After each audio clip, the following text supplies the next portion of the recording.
Well, good morning, friends. Thank you very much indeed for this opportunity of talking to you.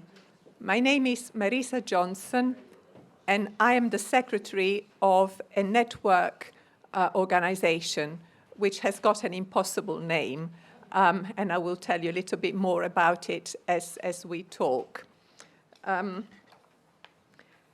First of all, I, like Jonathan, have prepared some written material so that it could be translated, because we knew that there would be no simultaneous interpretation today, and therefore it would be easier and more helpful all round if we had some written material to put before you.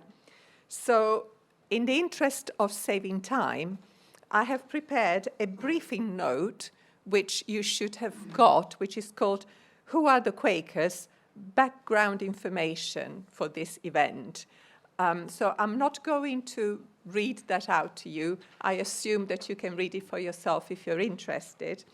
But I have put up a picture of George Fox, who is reputed to be the founder of our movement.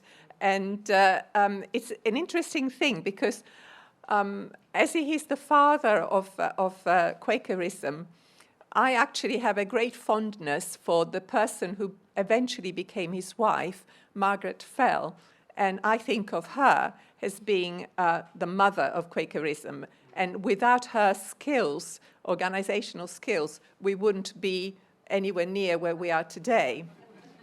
The sad thing is that in her home, the home that Swarthmore Hall, the home that she entered when she was 18 years old, when she married Judge Fell, and left when she was in her early 80s when she died, there are pictures of her first husband, Judge Fell. There are pictures of George Fox, but there are no pictures of Margaret Fell. And therein, friends, lies a story. So that's what happens to women. But we'll go on with the conversation and with the talk. So I've thanked you for the opportunity of being here. And what I want to do today is to give you some examples of Quaker work and witness through the ages and at this time. I have prepared the briefing note that I mentioned, so you can read it at your leisure. So Quakers first emerged in the middle of the 17th century in England, in a time of great political and religious turmoil, and had a distinctive message of immediate experience of God's power and will for all believers, without need for church or priest to provide guidance. They saw their experience reflected in the Bible and expressed by the Bible, and they were deeply rooted in Christianity, but they did not limit the Word of God to the Bible. They believed that God was speaking still through those whose faith enabled them to be good channels, and we believe that still today, that when we are gathered in stillness, we are trying to open ourselves to being a channel for that energy and power that can speak through us, not necessarily with words, sometimes in different ways as well.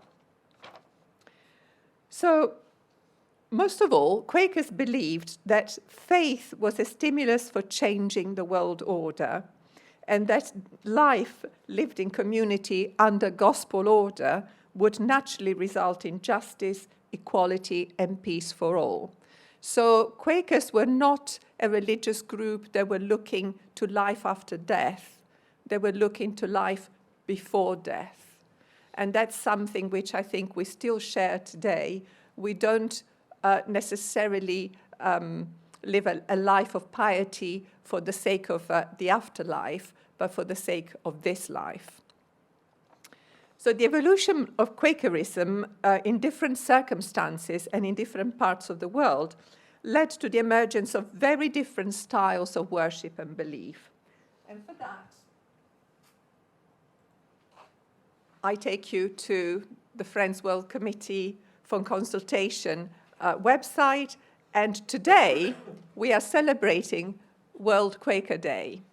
Once a year, thank you. on the first Sunday in October, every Quaker in the world thinks about other Quakers, because Quakers in the world are very, very different from each other. What you know about here, which is of a quiet group of people that will not say boo to a goose and sit quietly for hours on end, and you think, oh, what on earth are they doing? That is not the style of a Quaker church in Burundi or indeed in Kenya or in other parts of the world, like in Latin America, where there is joyous singing and sometimes dancing, and there is a lot of speaking and a lot of praying aloud and a lot of using of the Bible and a lot of preaching, sorts of things that we think are nothing to do with the Quakers. Not true. There are many more Quakers that worship in that way than there are Quakers that worship like us. So we organize large gatherings and ongoing communication to keep these various traditions connected. So the organization I work for is called Friends World Committee for Consultation. Now, it's an awkward title, but it tells you a story, because Quakers are very wary of anyone coming to tell them what to do and how to believe and how to be a Quaker. So this worldwide organization calls itself For Consultation. We put it up front there. Do not frighten any horses. You know, you don't need to kind of run away and say, who do you think you are, to come and tell us how to be Quaker. We don't. We accept Quakers as we find them, and we join in with them joyfully. All we ask of them is to open their eyes and see the other Quakers across the room. That's all.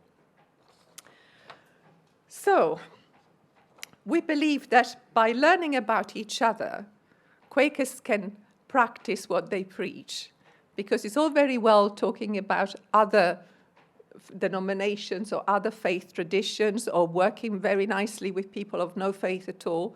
If we can't reconcile our own differences, and believe me, they are quite deep, then we have no integrity and no credibility to go and do any kind of peace work anywhere in the world.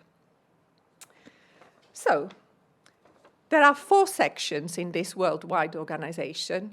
One is covers both Americas, South and North. One is for Africa. One is Asia, West Pacific. And we, surprisingly, are Europe and Middle East. So we are just one section in the wide world. In this section, we are mostly liberal, unprogrammed friends in the manner that you have experienced if you have stayed with us for the worship. So this is a tradition that retains the belief of the possibility of an unmediated relationship with the divine. Though God language has become increasingly controversial within our tradition, because we are very influenced by a secular culture. And I would say that there are many Quakers in Europe and in some other parts of the world in the liberal tradition who may no longer say that they believe in God. They may identify as what is called non-theist or even atheist. There are many Quakers who do not come from a Christian tradition anymore, and therefore they don't necessarily identify with the Christian tradition.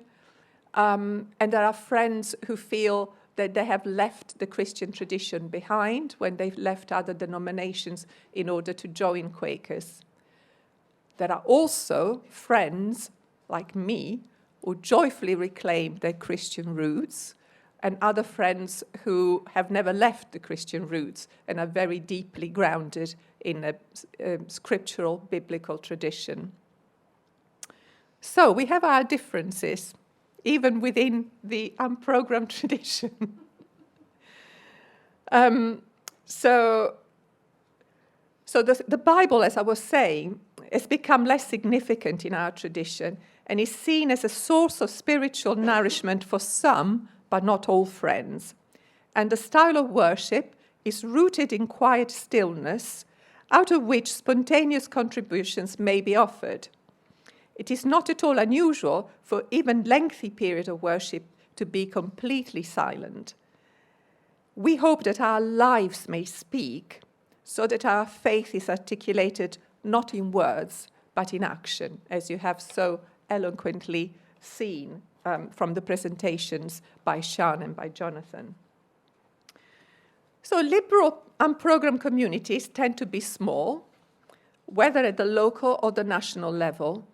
The largest Quaker body in Europe is Britain Yearly Meeting, and it has some 25,000 people in total.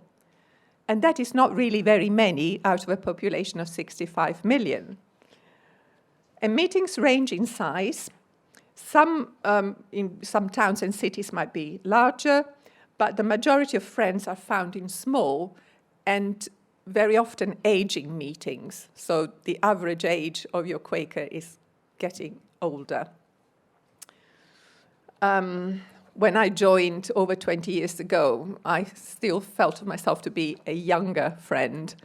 And now I realize that I'm joining the ranks of those who are a little bit on the older side. So the next in size is Ireland. Ireland has about 3,000 friends, and per head of population, it is the highest density of Quakers anywhere in Europe. The other interesting thing about Ireland is that it's always been one yearly meeting, north and south. You can imagine the impact that that very fact had on the history of that very sadly torn country. The other communities in Europe and the Middle East are much smaller than that, so we're talking hundreds and downwards. There are 12 communities which have formal structures, which we call a yearly meeting or a monthly meeting. And these are in Germany and Austria, which are one, France, Netherlands, Belgium and Luxembourg, Switzerland, Norway, Sweden, Denmark, and of course Finland. And then we have monthly meetings in Russia, in Lebanon, and in the West Bank, in Ramallah. There are some informal, smaller meetings and communities in Portugal, Spain, Italy, Iceland, Hungary, the Czech Republic, Poland, Estonia, Latvia, Lithuania, and Georgia. And there we're talking fingers of one hand. If we're lucky, we might stretch into the second hand. So really, really tiny communities. And a lot of individual friends that join in international membership but have no one else to worship with anywhere near them. So our friend and colleague Julia Ribery from Sweden, who is our Ministry and Outreach Coordinator, has sent me a message this morning to say that for Quaker Day she's connected with a friend who is on his own in Ukraine and nowhere near anyone else. So that's part of our pastoral role. So we support these smaller communities through a ministry and outreach program, and we provide opportunities for encounter, and we have an annual meeting of representatives. So let me see if I can find you one.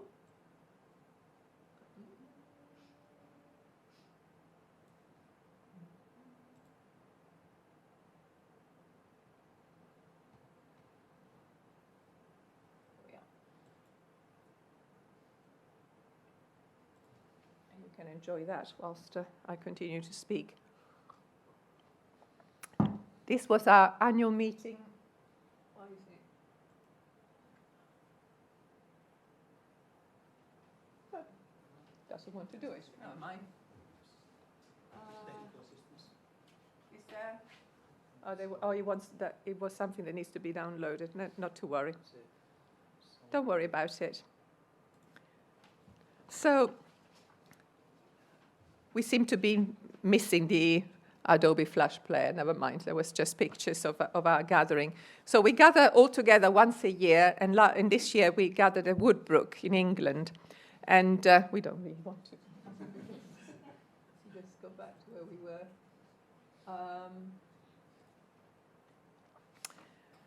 And also we have an annual peace and service consultation, which will happen next month, usually in Belgium. And we bring together the Quaker organizations that are active on our patch and the peace committees of the various meetings. So that's really about the work in the world. The other one is more about our community life as a fellowship. So we maintain a website that I have shown you and a Facebook page and produce a newsletter 3 times a year. So really we are about communications and about connecting people. So, example of Quaker pioneering work through history. I start with a quote from the letter of James, very controversial letter. Luther wanted it struck from the canon because he says, "What good is it, my brothers, if a man claims to have faith but has no deeds? Can such faith save him? Suppose a brother or sister is without clothes and daily food. If one of you says to him, 'Go, I wish you well, keep warm and fed,' but does nothing about his physical needs, what good is it?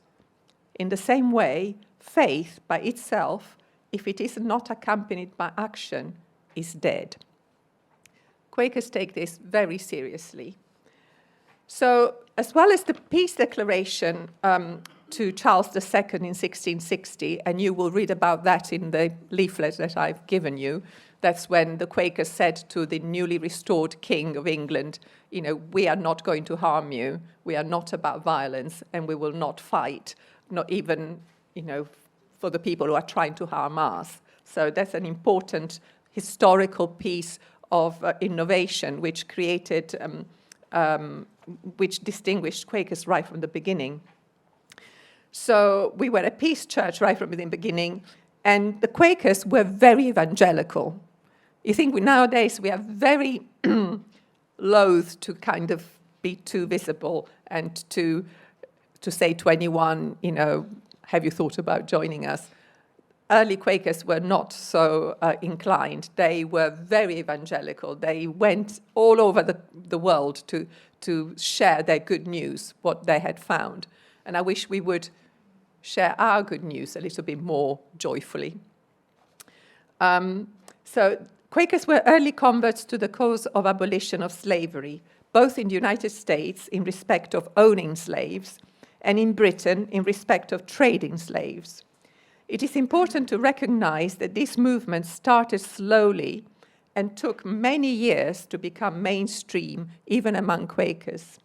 But they were, by and large, ahead of their times and introduced the concept of human rights.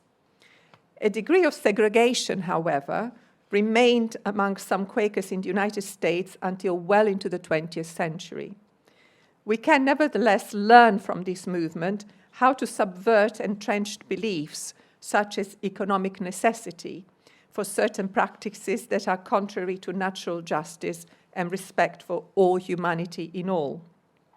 So there are useful parallels to be drawn in the current efforts to change the discourse on climate change and the use of fossil fuels. And I would say also in terms of the mantra of the economic system requiring that there must be certain lack of limits to how we grow. So limitless growth being the dogma of the current economic system, and that's something that needs to be challenged and on the basis of a spiritual imperative. So Quakers also valued education and established many schools in Britain and Ireland and further afield. They were particularly keen to encourage girls' education. 2 schools set up in the Middle East in the 19th century, one in Ramallah and one in Brumana, which is near Beirut in Lebanon, began as girls' schools at a time where boys' schools were available, but there was no education for girls. And they grew over time and now are coeducational, and they're still very much valued for the education that they offer and the values that they impart. I was actually visiting the school in Brumana in May, and of course there are hardly any Quakers in the school. There is a small Quaker community in the village, but most of the staff and practically all the students are not Quakers. So I was trying to say, what's Quaker about this school? What's Quaker about this school? Trying to sort of see what kind of things were obviously Quaker. And then we had a conversation with the representatives of the parents. And I asked them, what does it mean to you that this school is Quaker? And they said, it means everything to us. And I said, why? What is it about it? And she said, well, when you come here, you don't know whether you're rich or poor. You don't know whether you're Christian or Muslim. Everybody is equal, and there is only one God. And I thought, good enough for me. This school is Quaker. That's fine by me. It was actually very moving to have that degree of witness and somebody kind of from outside really telling me what was really valuable about being Quaker. So during the 19th century, wealthy Quaker manufacturers, particularly of things like chocolate, sought to be responsible employers, introducing pioneering facilities and working conditions for their employees, even building model villages in which they could live. I don't know if any of you has ever heard about Bourneville Village outside Birmingham. Now it's in Birmingham, but it's one of the historical places. They made a huge amount of money, these Quakers, and we're still living on the benefit of it. A third of my salary comes from one such trust. So I'm very thankful to these Victorian Quakers who were very good business people, but used their wealth for good, for sort of seeding the future. As war raged in the 20th century, Quakers provided support and help for conscientious objectors. Many suffered imprisonment, especially during World War I. Quakers also were at the forefront of relief work after each World War, feeding people displaced all over the continent, organizing transport, setting up refugee camps. And for example, the camps that they set up in Palestine were later taken on by UNRWA, the United Nations Refugee and Works Agency, and they are still there. The camps now are transformed into towns, really, but they're still designated as refugee camps, and they were set up by the Friends. And the Friends didn't want to build structures other than tents because they didn't want them to be permanent. It's interesting to see how things have developed there. So many British Friends also served in the British Ambulance Unit, which was set up in World War I. And again, these were people who did not want to fight, but didn't want to be helpless either. So they took themselves into the field to actually help the wounded of both sides. In the late 1930s, Quakers were strongly involved with the Kinder transport to rescue thousands of Jewish children from Germany, Austria, and the Czech Republic. And that's something that is also being commemorated now with statues appearing at key stations, both on the continent and in Britain. This proactive and dedicated work was recognized with the award of the Nobel Peace Prize in 1947, and you heard about that, and AFSC was one of the recipients jointly with the equivalent body from Britain. And subsequently, as you heard from Jonathan, Quakers gained accreditation at United Nations, and this is still exercised through the Quaker United Nations office in Geneva and New York, and Friends World Committee is a partner in that. So in 1970s, Friends established the Quaker Council for European Affairs. And this is based in Brussels, and it has a program of work of advocacy towards the European institutions, both the European Union, which is smaller, and the Council of Europe, which has got 47 countries in it. So there are two separate institutions, and QCA works to both. And then, of course, any other institutions that happen to be in the system. So their program includes peace, criminal justice, human rights, sustainability, and economic justice. So British Quakers have a large program of work managed by what they call Quaker Peace and Social Witness. Ireland has Irish Quaker Faith in Action.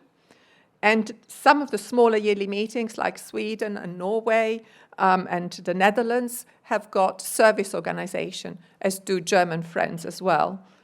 In fact, Norwegian Quakers run 13 kindergartens in Gaza, and also have a program of work in Burundi.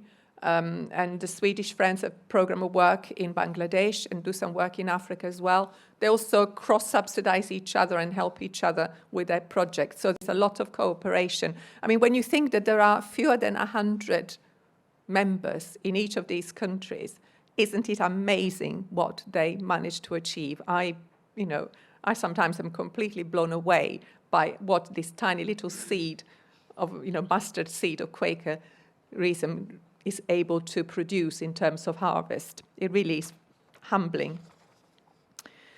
So the Great Lakes region of Africa, Uganda, Nagaland, which is a part of India, which wants to become independent and is very, very troubled. And there is a program of negotiations and mediation that is going on there, but it's very delicate work. So most yearly meetings have peace committees, and they're active in opposing militarism, arms fair, the use of drones, compulsory conscription into the army. We have Friends House Moscow, which offers funding for alternative to violence. In fact, at one point, they were offering alternative to violence to a particular part of the army for the new recruits, because there was a lot of bullying in the army, and they got this program of alternatives to violence to actually work with the army, which was an interesting thing. And of course, recently there has been all the trouble in Ukraine, and there has been some support for AVP, alternatives to violence work in Ukraine. So Friends in Georgia, though their numbers barely reach double figures, were very active in distributing aid to internally displaced people after the war with Russia. Friends in small worship groups, like in Bologna in Italy, a very small group, regularly visit prisoners in the local jails. And this is not, things of months. This has been going on for 15 years. Every week they go and visit prisoners in the local jails and support them when they are released. They have got a program called Outside In. So it kind of it's this idea that when people get out of prison, they're actually more prisoner than they were when they were in prison. It's an interesting kind of idea. But they picked it up and they are helping with it. Hungarian Friends, supported by Quakers from other countries, organized a friendship camp this summer on Lake Balaton.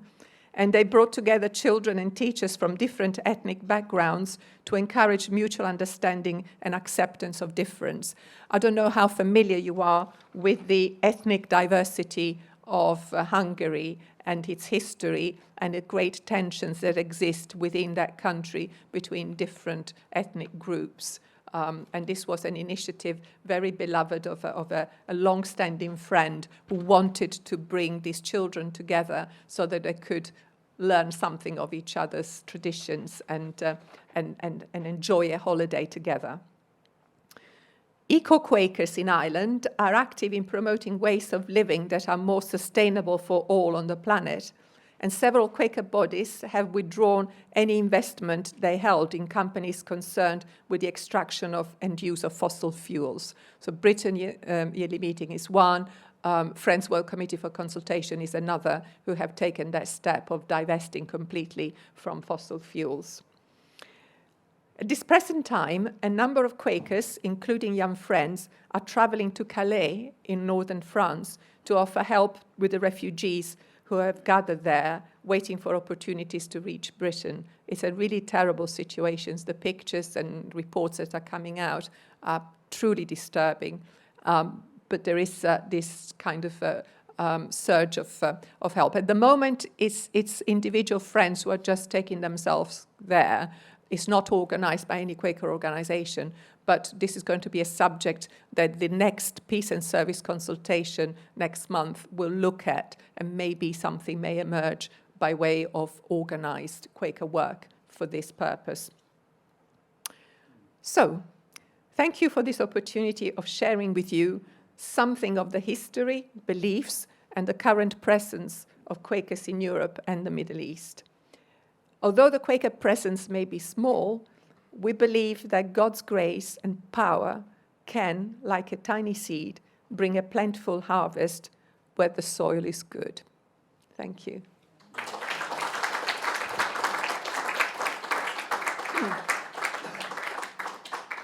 And because I travel light, the only handout that I have for you is this little card with the website address and my name.